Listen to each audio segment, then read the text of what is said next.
家人往往係我哋不斷向前嘅最大原因。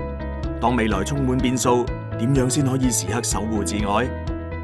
保誠自主未來保險計劃2提供終身人壽保障，配合一系列靈活理財方案，守護你嘅家人。即使不幸事件發生，佢哋仍然可以按照你嘅心意得到所需嘅支援。35歲嘅 Eric 事業有成，仔仔 John 亦啱啱出世。作為家庭支柱，為咗守護太太 Vincy 同仔仔嘅未來， Eric 揀咗保誠自主未來保險計劃2，保額為20萬美元。保單生效後 ，Eric 即時獲得保障，即使佢喺呢個時候不幸離世，Vincy 都可以攞到至少等於保額100% 嘅身故賠償，即係20萬美元，相等於首年已繳保費嘅57倍，為佢同仔仔提供最及時嘅支援。Eric 仲運用自主傳承去制定合適嘅身故賠償支付方案。假如自己不幸離世，Vincy 會先一筆過攞到身故賠償嘅20%，幫佢解決燃眉之急。剩低嘅就每月分期攞1000美元，等 Vincy 有長期穩定嘅經濟支援，可以專心照顧仔仔。人生需要面對唔同嘅風險，突發嘅健康狀況都可能為生活同財務安排帶嚟重大挑戰。家族有腦退化病史嘅 Eric， 透過無行為能力選項嘅保單權益轉讓，指定 Vincy 做指定持有人。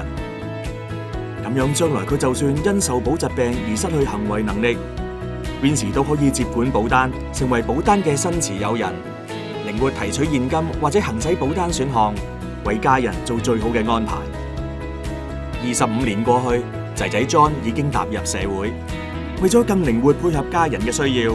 ，Eric 運用開支散葉選項，將保單分拆成2等份。喺原有保單內 ，Eric 保留之前設立嘅自主傳承安排，用嚟保障太太嘅退休生活。喺新分拆保單內，佢指定 John 為受益人，再運用自主傳承，預設好身故賠償嘅發放時間同方式。佢想仔仔喺自己離世後，先以每月分期形式收取30年金額，仲揀好指定人生事件。當 John 結婚同有小朋友嘅時候，可以分別一筆過攞到身故賠償嘅20%。即使 Eric 唔喺人世，仍然可以用另一種方式繼續陪伴 John 嘅每個人生階段。Eric 喺75歲不幸離世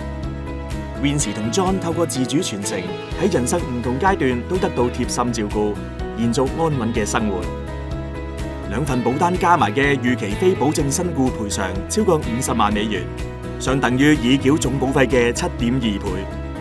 保誠自主未來保險計劃2，俾你周全保障，守護現在，成就摯愛未來。